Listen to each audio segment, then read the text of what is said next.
Dear students, Assalamu alaikum. My name is Sarbaz Palij, and today I have brought a lecture for you on the introduction to corporate law. अब ये basically content है, ये चीज़ें हैं, ये topics हैं जो मैं आपको समझाऊंगा, एक्सप्लेन करूंगा. अब जो फर्स्ट है वो है इंट्रोडक्शन कि बेसिकली कॉर्पोरेट लॉ है क्या. Corporate law is the body of law governing the rights, relations and conduct of person, business, organization, companies. मतलब basically it is a study of how stakeholders interact with each other under the internal rules of the firm. अब stakeholders के stakeholders वो लोग हैं जिन पे impact आता है या effect आता है business का. मतलब कोई भी business से उनमें कौन से लोग होते हैं जिन पे impact आता है. जैसे कि employees, उनको wages मिलती हैं, employer profit मिलता है, कंज्यूमर प्रोडक्ट मिलता है, टैक्स अथॉरिटीज टैक्स मिलता है और तमाम और लोग हैं. तो वो लोग जो उनका डायरेक्ट रिलेशन है या इनडायरेक्ट रिलेशन है बिजनेस के साथ, वो बेसिकली कैसे चलते हैं, कैसे एक दूसरे से इंटरेक्ट करते हैं, वो कॉर्पोरेट लॉ पढ़ाती है हमें. अब जो कंपनीज होती हैं वो यूके में बेसिकली जो कॉर्पोरेट लॉ पे मतलब जो कंपनीज होती हैं वो पीएलसी के जो भी कंपनी जिसका पीएलसी होगा वो मतलब पब्लिक लिमिटेड कंपनी है. और अगर यूएसए की बात करें तो उसमें आईएनसी इनकॉर्पोरेशन लिखा होता है. अब कैरेक्टरिस्टिक्स क्या है मॉडर्न कॉर्पोरेशन के, हमें कैसे पता चलेगा कि वो कंपनी है या नहीं है. 4 मेन कैरेक्टरिस्टिक्स हैं. पहला है separate legal personality of the corporation. मतलब कॉर्पोरेशन जो है उसको एक लीगल आइडेंटिटी दी जाती है, एक लीगल एंटिटी होता है. मतलब कॉर्पोरेशन अपने नाम पे प्रॉपर्टीज होल्ड कर सकती है. कंपनी जो होती है वो केस कर सकती है, उसके खिलाफ कोई केस कर भी सकता है और कॉन्ट्रैक्ट साइन कर सकती है, एग्रीमेंट साइन कर सकती है. बेसिकली हर वो हक जो एक आम इंसान के पास होता है वो भी एक कंपनी के पास होता है, दिया जाता है. Then comes limited liability of share holders. Share holders are those who own shares, who have ownership in the company. अब when we talk about limited liability means whenever you face a debt, a loss, आपको अपनी personal belongings नहीं cell करनी पड़ेंगी to पे of that date. लेकिन जब हम अनलिमिटेड लायबिलिटी की बात करते हैं तो मतलब अगर आपको कोई लॉस होता है तो आपको एक तो बिजनेस बिलोंगिंग्स देनी पड़ेंगी, जो आपका स्टॉक, कैश, जो बैंक अकाउंट में बिजनेस के पड़ा हुआ है सब. अगर उसके बावजूद भी कर्जा रह जाता है तो फिर आपको पर्सनल बिलोंगिंग्स भी देनी पड़ेंगी, आपको जाती चीजें भी देनी पड़ेंगी, आपकी प्रॉपर्टी हो, कैश हो, जो भी हो, XYZ, वो आपको पे करना पड़ेगा. तो जो कंपनी होती है उसके पास लिमिटेड लायबिलिटी होती है. Then comes transferable shares.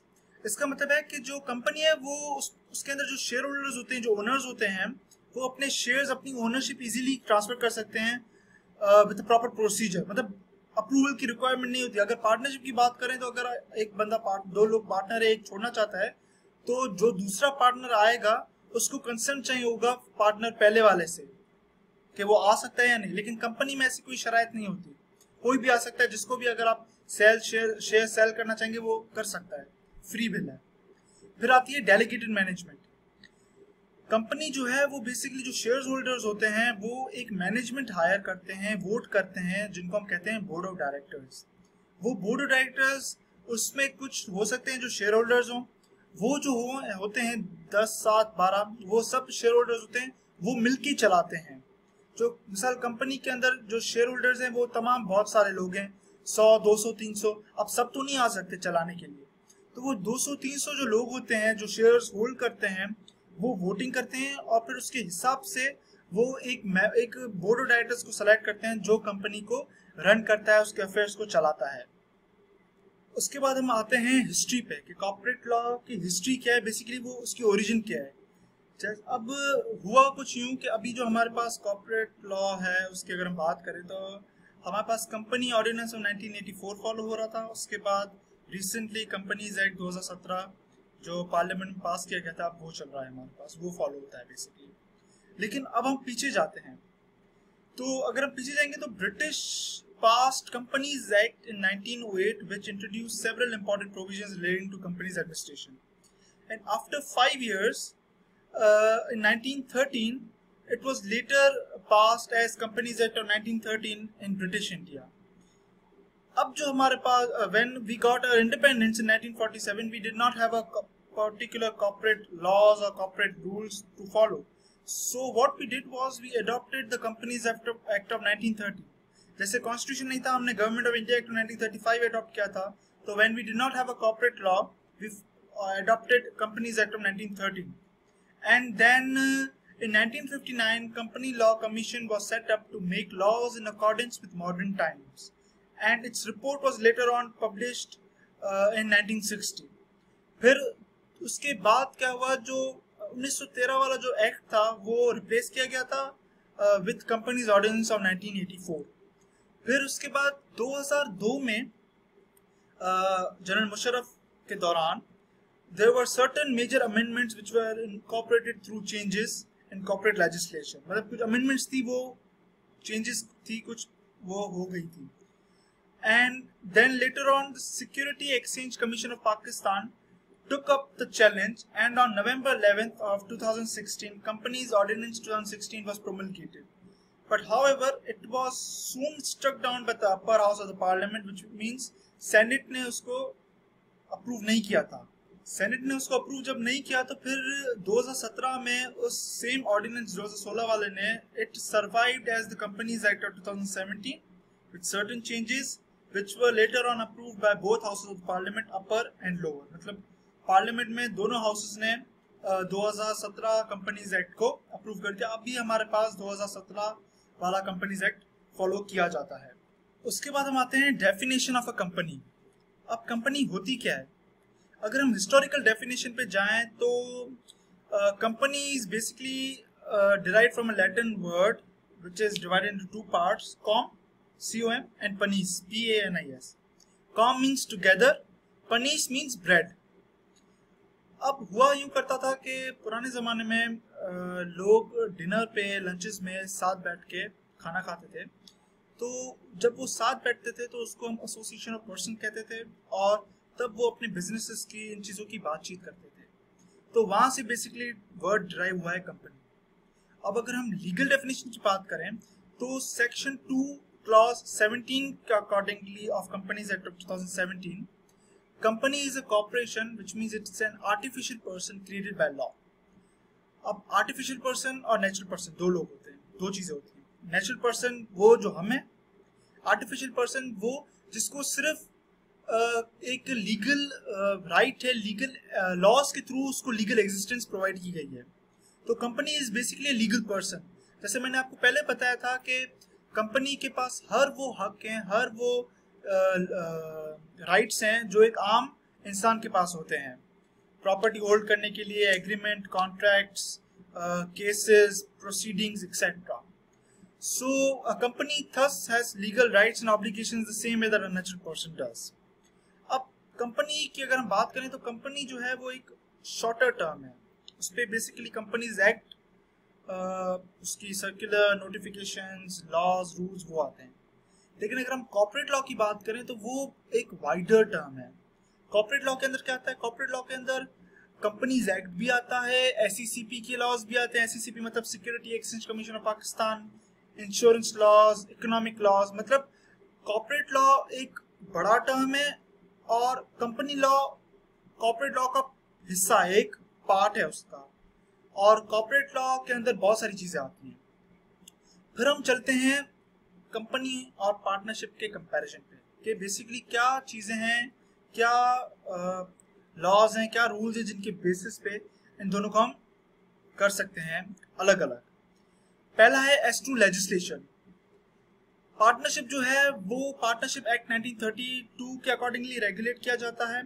And as far as company is concerned, it is regulated under the companies act of 2017.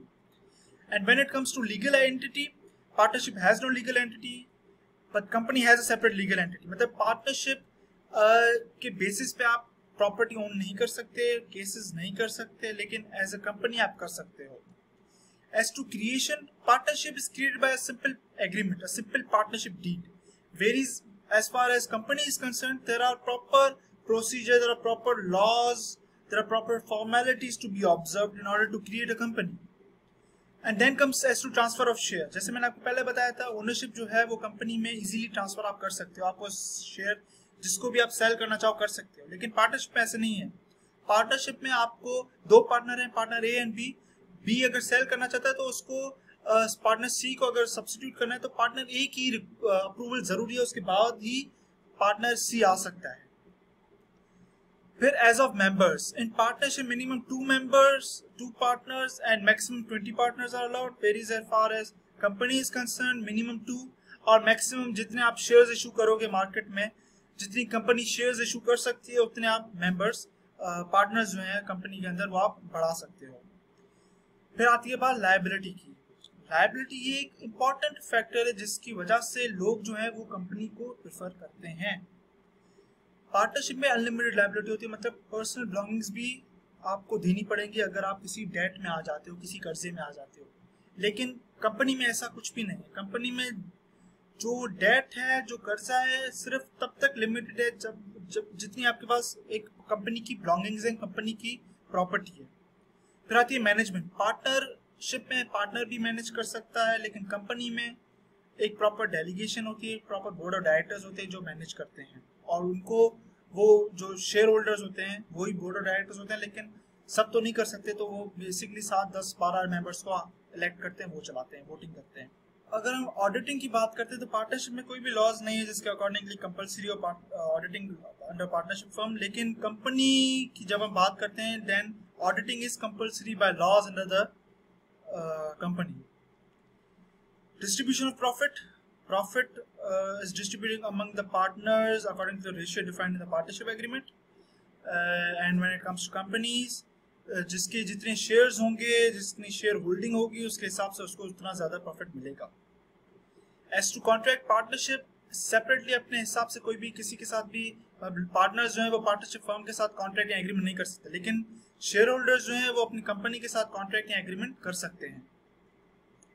जब ओनरशिप की बात आती है, पार्टनरशिप में अगर कोई प्रॉपर्टी आप खरीदते हो तो उसकी जो ओनरशिप होती है वो पार्टनर के पास होती है, लेकिन कंपनी में अगर कोई कंपनी प्रॉपर्टी अर्न करती है तो उसकी जो ओनरशिप होती है वो ओनर शेयर होल्डर्स की नहीं होती, वो कंपनी की होती है, मतलब company owns that particular property.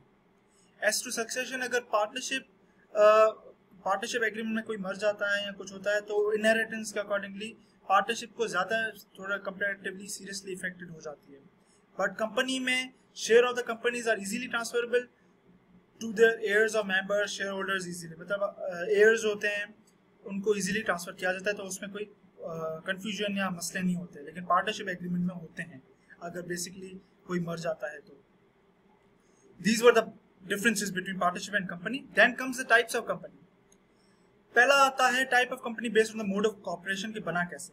पहला आता है royal chartered companies. Royal chartered companies are those जो मोनार्क के अकॉर्डिंगली अप्रूव किए जाएंगे। या पाकिस्तान में तो नहीं होता, लेकिन यूके में जैसे ईस्ट इंडिया कंपनी है उसको रॉयल चार्टर मिला था, बीबीसी को, बैंक ऑफ इंग्लैंड को मोनार्क से अप्रूव मिला था। Then come statutory companies. Statutory companies are those companies which have a particular means, which have a particular goal, उसकी वजह से वो बनाई जाती है। जैसे कि पाकिस्तान की अगर बात करें तो स्टेट बैंक ऑफ पाकिस्तान, और इंडिया की बात करें तो reserve bank of India. Then comes registered or incorporated companies. All the other companies which are incorporated under the Companies Act passed by the government comes under this act. जो भी companies इस act के accordingly होती हैं registered, वो registered और incorporated companies के under आती हैं। फिर आती हैं types of company based on the numbers of members. Public limited में कम से कम 7 member required होते हैं और maximum limit नहीं होती। Private limited में minimum 2, maximum 50 भी हो सकते हैं और limited liability होती है। शेयर्स जो हैं वो सिर्फ पब्लिक के बजाय सिर्फ फैमिली में डिस्ट्रीब्यूट किए जाते हैं, लेकिन पब्लिक लिमिटेड में पब्लिक को भी आप शेयर्स सेल कर सकते हो। 1% कंपनी एक नया कॉन्सेप्ट है जिसमें SMC which is a single member company, मतलब private limited company single member होती है, वो भी आप सोल प्रोप्राइटर की तरह चला सकते हो बट विद लिमिटेड लायबिलिटी। उसके बाद आते हैं type of companies based on liability of members. Companies limited by shares, the liability of shareholder is limited to the extent of face value of shares held by them. जितने वो होंगे तब तक ही आप सिर्फ पे ऑफ करोगे डेट, उससे मजीद नहीं करोगे। फिर आती हैं unlimited companies. There is no limit on the liability of the shareholders. In case of liquidation, they might have to pay even from their personal assets to cover the liabilities of the company. Personal belongings को भी आपको sell करना पड़ेगा। So that's it. Thank you for watching the video. I hope you liked it. And take care. Goodbye.